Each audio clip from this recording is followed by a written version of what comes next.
예, 주식시장의 변동성이 그 어느 때보다도 커지는 시간이고요. 뭐 오를 때 사고 떨어질 때 팔다가는 뭐 계좌가 쉽지가 않습니다. 긴 호흡의 가치 투자란 무엇인가 오늘 다시 한번 점검하는 시간 특별히 준비했는데요. 밸류 파트너스 자산운용 윤종엽 대표님 스튜디오에 와주셨습니다. 어서 오십시오. 예, 안녕하세요. 반갑습니다. 밸류 파트너스 자산운용의 윤종엽 대표입니다. 네. 투자자들은 뭐 항상 그 변동성에 노출되어 있고요. 가장 최근에 큰 어떤 트렌드의 변화는 사실 코로나 아닙니까? 그죠? 코로나 이후에 극강의 변동성이 있었고 급락급등 또 최근에는 금리 인상, 우크라이나 사태까지 겹쳤는데요. 코로나 이후에 최근에 시장의 흐름들, 성장주가 사실 주도했잖아요. 얼마 전까지만 해도. 그런 거에 좀 변화가 오는 시기인가요? 지금이 어떻게 보세요? 예, 제가 이제 미국의 120년 주식 역사, 1900년부터 2020년까지 120년 역사를 이렇게 공부하다 보니까 네. 반복되는 현상이 있었습니다. 그래서 지금도 현재 우리나라 한국 시장도 그 반복되는 현상이 진행 중이고 네.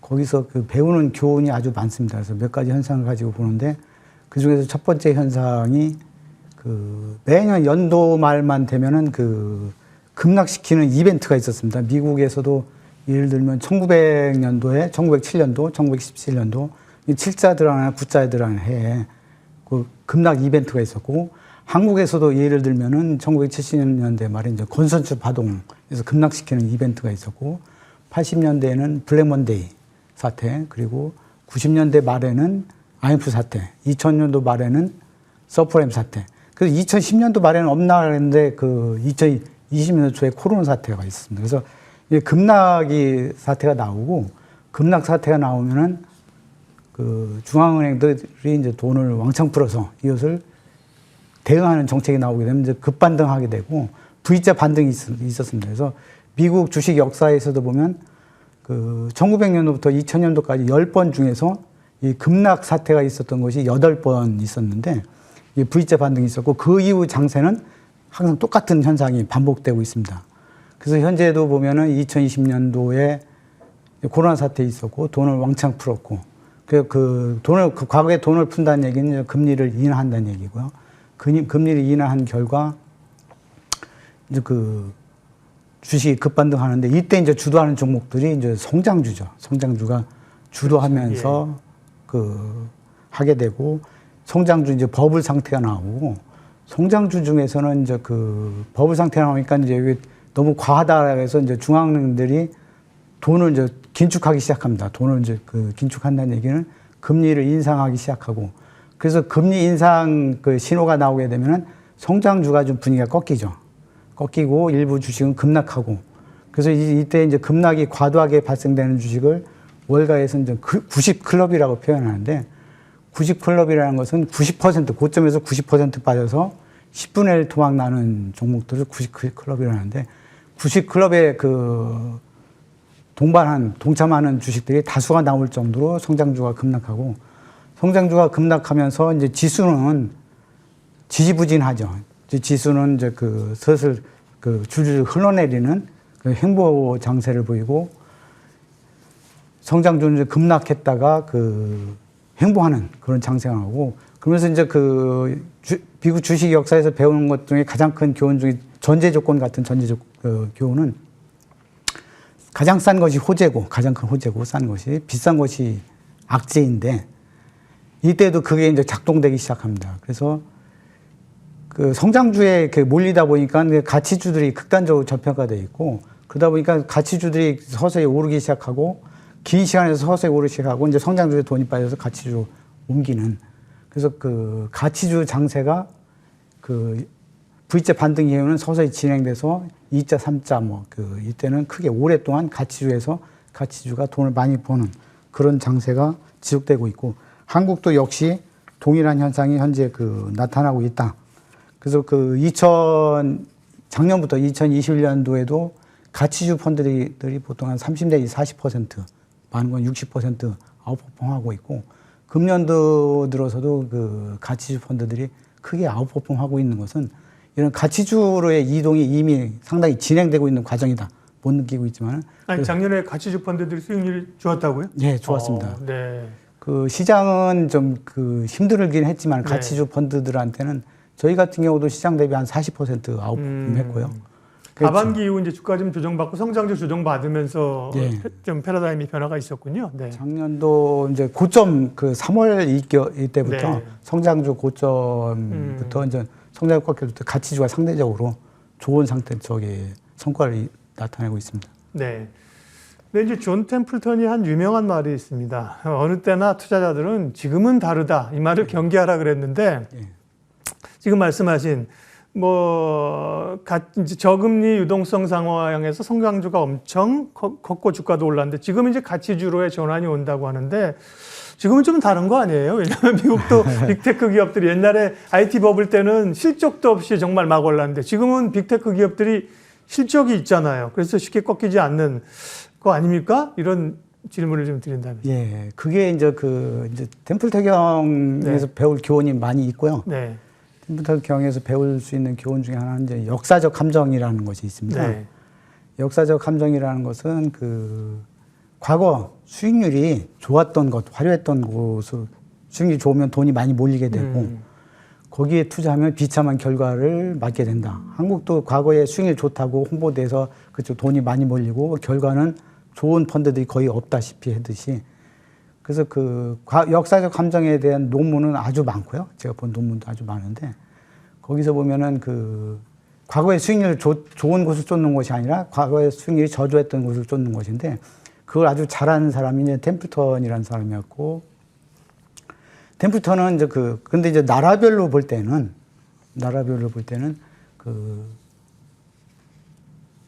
10년 주기, 네. 10년 주기로 10년 동안 어느 나라가 성과가 가장 좋았고 어느 나라가 가장 나빴는가. 그래서 좋았던 것을 빼서 저조한 나라 중에서 이제 철저하게 분석해서 그 나라에 투자하는 것이 돈을 잃지 않고 쉽게 버는 방법이다라는 것이 이제 템플턴 경이 했던 방법이고요.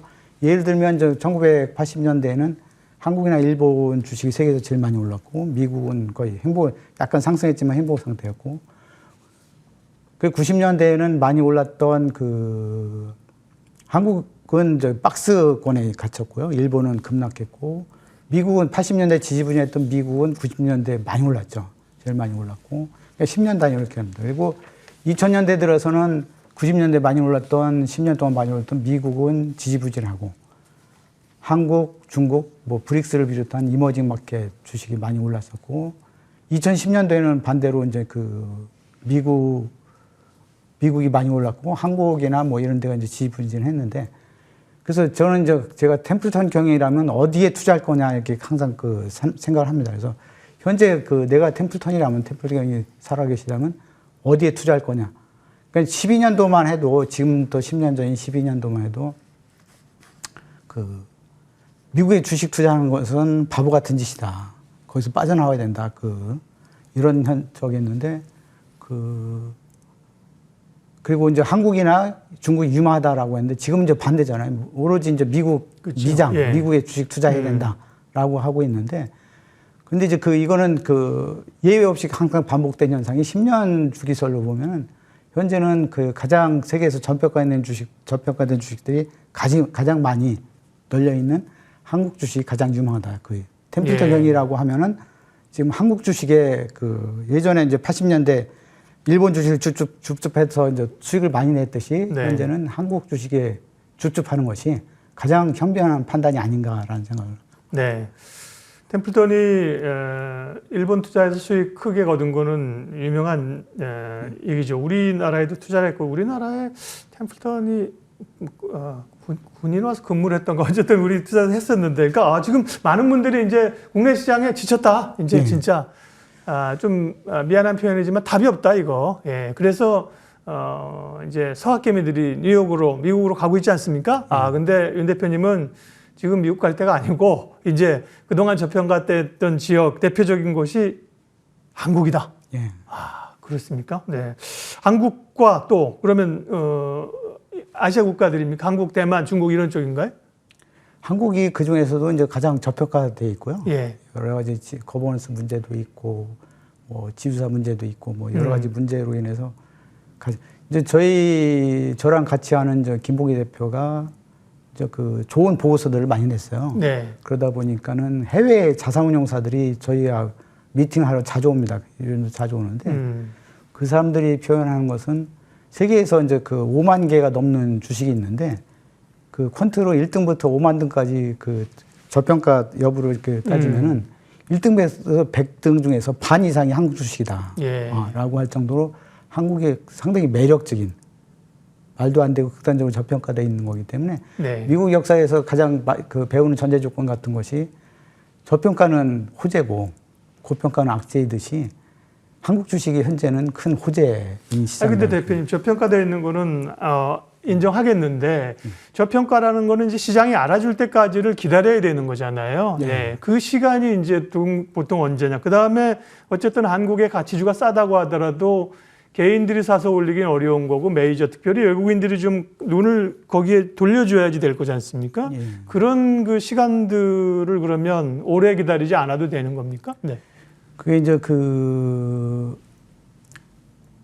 가치주는 어떻게 보면 좀 답답하다고 할 정도 시간이 많이 걸리고 네. 그리고 가치주가 어느 순간에 이렇게 많이 오르는 그런 상태가 있습니다. 그래서 저는 이제 그레이트 로테이션이 현재 진행 중이다. 가치주로의 그레이트 로테이션이 진행 중이다라고 보는데 아까 이제 그 성장주가 2년 이상 그 쏠림 현상이 진행돼서 큰 산을 그릴 때에는 예외 없이 가치주 전성시대가 10년 이상 진행이 됐습니다. 이후로. 네. 예. 가장 대표적인 것이 이제 니프티 피프티라고 해서 68년도부터 72년도 네. 쏠림 현상, 성장주의 쏠림 현상이 아주 컸고요. 그래서 이제 그 과거에는 쏠림 현상이 가장 극단적으로 큰 장을 니프티 피프티 장으로 네. 미국 100년 역사에서 표현하고 있었는데 이번에 이제 쏠림 현상이 컸죠. 미국의 빅테크들. 예. 예. 그리고 니프티 피프티와 이제 비슷한 게 과거에는 중소형주 뭐 이런 데 쏠림 현상이 있었습니다만 대형주 쏠림 현상이 컸었고 대형 니프티 피프티 할 때도 그 대형주들이 영원히 지속될 것이다. 네. 라고 했었고 그렇게 판단해서 거기에 자금이 많이 몰렸었는데 그 결과는 이제 그 73년도부터는 그러다 보니까는 그때 당시에도 그 우리 현재 한국과 비슷한 현상이 있었죠. 그 가치주 무용론. 가치주는 이제 한물 간 거다. 해서는 안 될 거다라는 것이 이제 그때 가치주 무용론이 팽배했었는데 그때랑 지금이랑 많이 비슷합니다. 그렇지만은 워렌 버핏도 그 표현했듯이 72년도 이후에 73년도, 74년도가 주식 투자에 있어서 가장 좋은 시점이었다. 수익을 올리기 가장 좋은 시점이 그때였다는 것은 성장주의 쏠림이 이제 그 버블이 붕괴되면서. 네. 근데 이제 그때 이제 가치주가 그 한 방에 그 성장주는 급하게 이렇게 올라와서 눈에 띄는데 이때 73년도부터는 가치주가 오르는 게 15년 동안 올랐습니다. 15년 동안 서서히 올라가기 때문에 이미 오르고 있는지 움직이고 있는지 잘 판단이 안 되는데 우리나라도 보면 작년도에 이미 21년도부터 21년 3월부터 서서히 많이 움직이고 있다. 이미 그 사람들이 눈치채고 있지 못하지만 가치주로 서서히 이동하고 있다라고 그 생각이 듭니다. 니프티 피프티라는 미국의 우량 주식 50개가 주식자 엄청 올랐을 때 워렌 버핏이 한 말이 있습니다. 미치겠다. 너무 올라서 살 게 없다. 그런 얘기가 있었는데요. 그러면 지금처럼 뭐 하루에 3%가 빠지고 막 우크라이나 전쟁이 나오고 금리 오른다고 이럴 때 가치 투자자들은 편안하시겠네요. 예, 지금 제 주위에 네. 사실은 저도 이제 주식 투자 업무 쪽 오래 하다 보니까는 개인 투자자들이 경제적 자유를 이룩한 사람들이 많이 있고요. 네. 그런데 이제 성장주 버블 때 큰 돈을 번 사람들은 지키는 사람은 소수고, 오히려 그 사람들은 돈을 많이 벌었다 소문나니까 주변 친구나 친지들이 추천해달라, 네. 같이 돈을 맡기고 이래서 같이 몰락하는 현상이 많은데. 소위 좀, 또 급락할 때 털리는 경우가 그렇죠. 많거든요. 예. 네. 근데 가치주 투자해서 돈을 네. 수백억, 많게는 수천억까지 번 사람들이 있는데, 이 사람들은 돈을 잃지 않고 지키면서 이렇게 하고 있는데, 그 사람들 이렇게 만나보면 지금은 2000년대 초와 똑같이 돈을 벌 수 있는 절호의 기회다. 흥분된 상태다. 돈을 벌 수 있는. 자기는 진짜 이 종목들 분석해보고 같이 보면 너무 흥분된 상태인데 이게 그때 못지않게 IT 버블 꺼질 때 못지않게 지금 흥분된 상태다. 이게 문제는 이제 시간이죠. 시간을 기다려줘야 되는데 기다림이라고 하는 게 정말 인기 없는 시대를 우리가 살고 있거든요. 뭐 음식점 가서 음식 시켰는데 10분 기다리면 짜증 날걸요. 엘리베이터 타도 저는 엘리베이터 타면 일부러 말씀하신 것처럼 그 인내를 시험하려고 일부러 닫힌 버튼을 안 누르고 일부러 기다려 봅니다. 엘리베이터에 따라서 빠른 건 3초, 늦으면 한 6초까지도 가는데요. 와, 그것도 타면 막 누르잖아요. 한 번 누르는 게 아니라 5번 정도 누릅니다. 그러면 윤 대표님은 같이 오늘 밸류 파트너스 자산운용 윤정엽 대표님과 함께 쉽지는 않은 얘기입니다. 사실 가치 투자 얘기하고 있는데요. 대표님은 가치주에 투자할 때 시장이 알아줘야 되잖아요. 시장이 알아줄 때까지의 기다리는 시간, 나는 이 정도 생각하고 들어간다. 이 정도는 기다릴 수 있다는 시간이 평균적으로 그러면 얼마나 됩니까? 저희가 이제 종목 평균 보유금 회전율이라고 하죠. 네. 회전율을 보면 한 3년 정도 되더라고요. 그러니까 3년 정도 저희가 평균 기다리는 것 같습니다. 네. 그 오렌 버핏의 스승인 벤자민 그레이엄이 의회에 한 번 간 적이 있습니다. 주가가 왜 이렇게 흔들리냐 그러면서 당신은 뭐 주가가 오를 때까지 언제 제가 지르면 늘 똑같이 내렸거든요. 얼마나 기다립니까? 그랬더니 벤자민 그레이엄도 뭐 한 3년 보는데 통상 한 1년 6개월이면 내가 생각하는 가치에 옵니다. 이렇게 얘기를 했던 경우가 있어요. 그래서 저도 그걸 기억하고 있는데요. 그러면 가치주의 시대가 오고 있다. 가치 투자자들은 조용히 물밑에서 기뻐하고 있다는 말씀하셨는데 그러면 그런 가치주 시대를 대비해서 어떤 종목들을 어떤 기준을 가지고 종목을 선정해야 됩니까? 제가 이제 공부했던 중에서 이제 미국에서 논문 중에서 아주 유용한 논문. 그래서 이거는 아주 저한테 도움이 많이 됐기 때문에 세상에 온통 금방 퍼질 줄 알았어요. 근데 이제 제가 본 논문 중에서는 그거였는데 1960년도부터 2000년도까지 주도주는 어디에서 탄생하는가. 그래서 주도주의 탄생이나 여러 가지 이렇게 봤는데 그분이 이제 분석한 거는 배당 성장 모형에서 나온 주가 상승률을 변수를 보면은 ROE랑 PBR 두 가지 변수가 내재적 가치입니다. 그래서 ROE가 높고 ROE, PBR 가지고 네 분면으로 나눕니다. 근데 이제 가치주의 투자 기준이 이제 점점 진보하면서 바뀌면서 ROE 대신 ROIC를 쓰고 있고요. PBR 대신 EV, EBITDA 써서 이제 네 분면으로 나눕니다. 그래서 푸앤칩 그래서 싸고 기업은 별로인데 싼 거는 이제 가치주라고 표현하고요. 굿앤칩 그래서 기업이 ROE도 높고 ROIC 높으면서 싼 주식 이것을 이제 대박주라고 표현합니다. 대박주라고 표현하고 그다음에 이제 굿앤 익스펜시브로 성장주라고 표현하고 그 밑에 있는 것은 이제 쪽박주라고 표현하는데 그 논문에서 분석한 거 40년간 이게 분석한 거 보면은 이게 시계 방향으로 순환하는 특징이 있습니다. 그래서 훌륭한데 적정한 싼 기업. 그래서 ROE나 ROAC가 상대적으로 높은데도 불구하고 싼 기업들. 이런 것이 주도주가 된다는 거죠. 주도주는 이제 저평가에서 적정한 평가를 받거나 아니면 오버밸류 되는. 예를 들면은 한국의 조선산업 같은 것이 2003년도에 PBR이 0.5배 이랬었거든요. 그래서 제 판단은 그때 당시 이제 투자하면서 이건 PBR 2배까지는 마음 놓고 가도 된다. 사람들이 이제 이게 성장주가 되면 2배까지 된다. 근데 2배 가까이 갔을 땐 4배까지 갈 수도 있겠구나라고 해서 제가 이제 0.5에 사서 이제 PBR 4배 때 이제 판 경험인데 PBR 배수만 해도 이제 8배가 오른 거잖아요.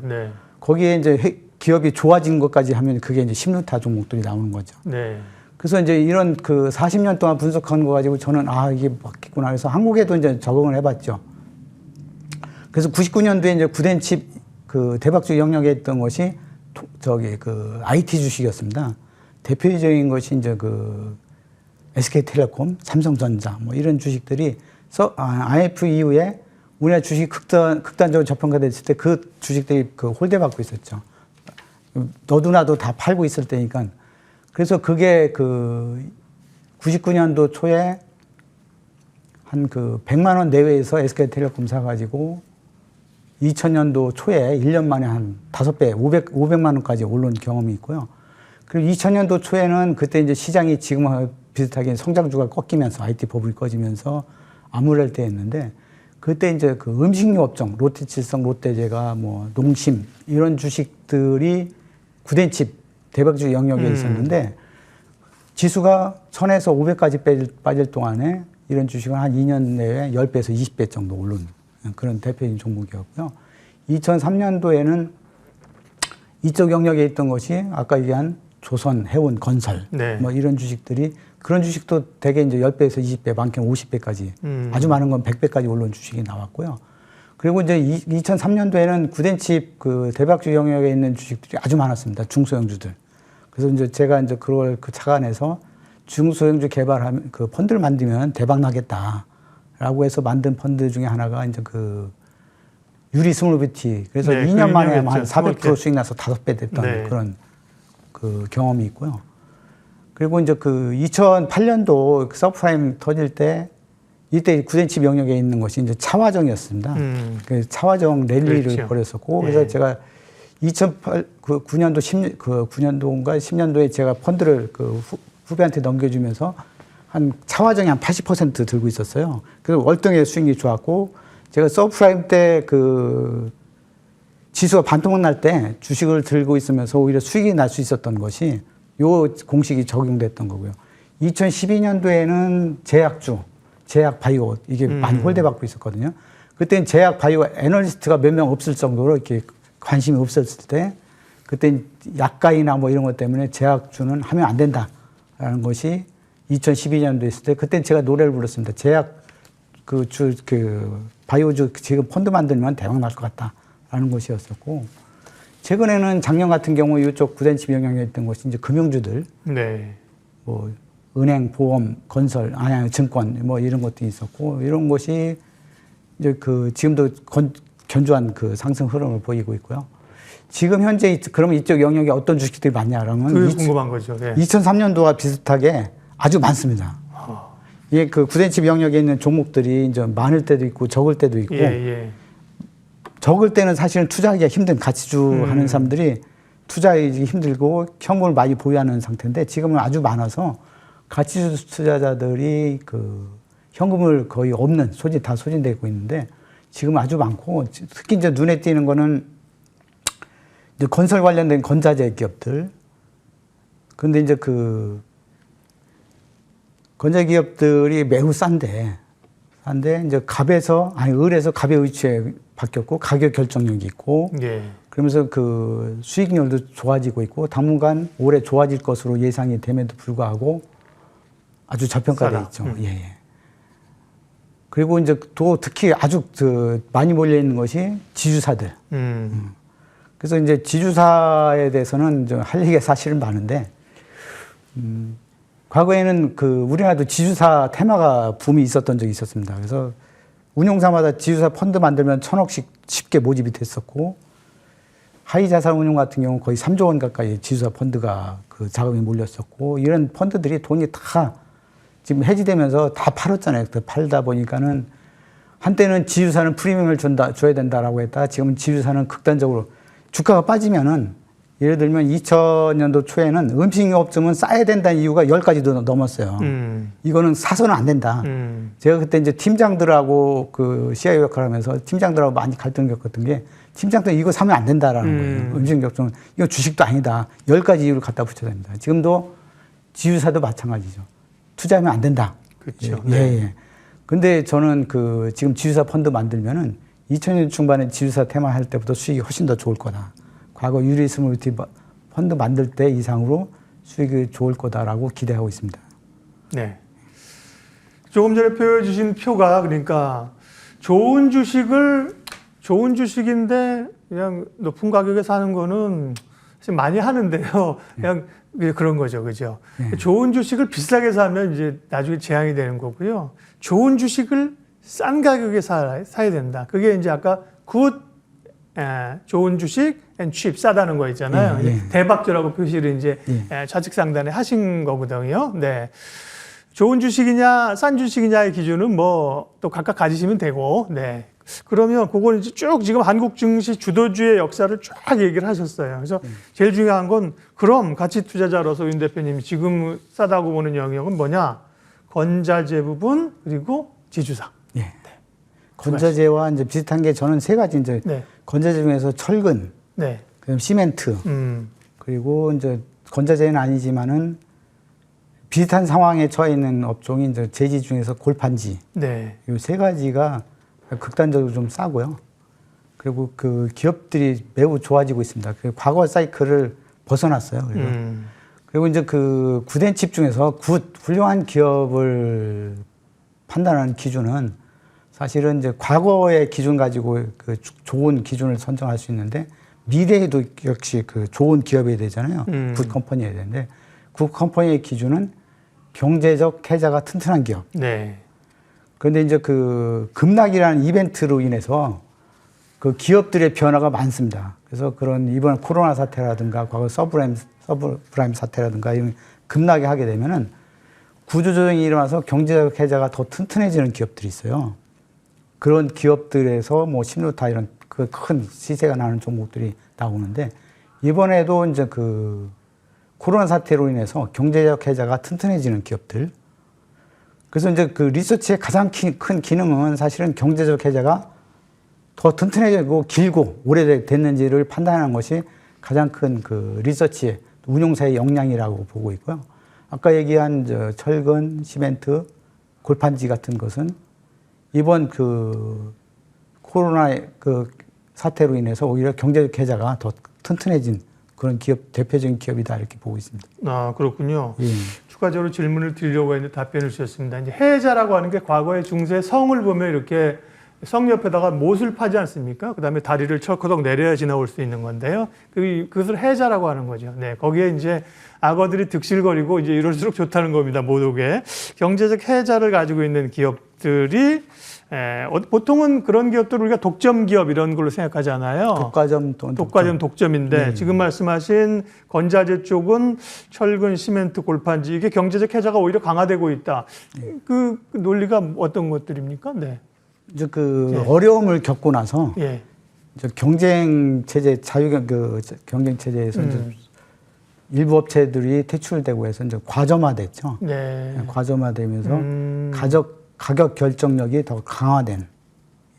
그래서 지금 원재재 가격 많이 오르고 있고 그 물가 많이 오르고 있는데 물가 인상 시에 인플레이션 시대에 가격 경쟁력이 가격 결정력이 아주 강화된 네. 그런 기업이다라고 봐야죠. 네.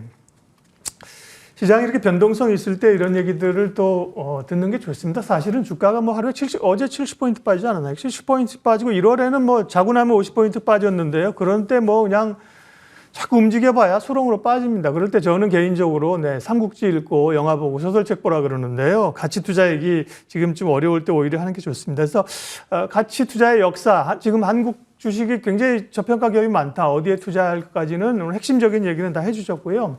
몇 가지 이제 가치 투자에 대한 많은 그 분들의 이제 의문을 좀 제기하다면, 그거는 이제 주로 이제 워렌 버핏이나 뭐 템플턴이나 다 미국 시장을 대상으로 한 거 아니에요? 한국 주식 시장은 가치 투자하니까 뭐 다들 수익 나는 게 아니라 나중에 뭐 거덜나던데요. 뭐 이런 얘기를 하는 거. 또 그 이후에 하나는 한국 기업들의 지배구조 문제라든지요, 이런 불확실성, 이런 거를 많이 제기를 하잖아요. 한국에 계신 한국에 투자하는 가치 투자자라서 윤 대표님은 그런 거를 어떻게 극복하세요? 이제 미국 주식 역사를 보면요, 이제 니프티 피프티 장이 있고, 그 다음에 이제 가치주 전성시대가 이제 15년 동안 진행되다 보니까는 펀드에도 가치주 펀드에 이제 돈이 많이 몰립니다. 그래서 가치주 펀드들이 수익률이 좋고, 근데 가치주 펀드들이 너무 비대해지다 보니까는 과거와 같은 수익률 내기에 좀 어려움이 있었어요. 근데 어려움이 있었는데 그 중에 하나 보니까는 기업들이 돈을 벌고 현금을 잔뜩 쌓아놓은 겁니다. 그러니까 현금을 잔뜩 쌓아놓다 보니까 그 보유 현금을 정기예금이나 이런 거 저금리에다 맡기다 보니까 ROE가 시간이 갈수록 ROE가 떨어져요. ROE는 이제 기업의 가치 증가 속도라고 봐야 되는데 그게 떨어지니까는 수익 내기 힘들고, 그래서 이때 부닥쳤던 것이 행동주의로 변합니다. 가치 투자자들이 행동주의로 변해서 그 자사주 매입 소각을 많이 요구합니다. 근데 자사주 매입 소각을 그 요구하다 보니까는 이게 처음에는 그 이런 요구를 했을 때 가치 투자자들이 요구했을 때 기업에서는 경기를 일으킵니다. 무슨 얘기야? 말도 안 되는 소리 하지 마. 우리도 이제 왜 여기 간섭하려 해? 뭐 이랬는데 그 투자자 입장에서는 이 사람들이 얼마나 바보 같은 짓이냐.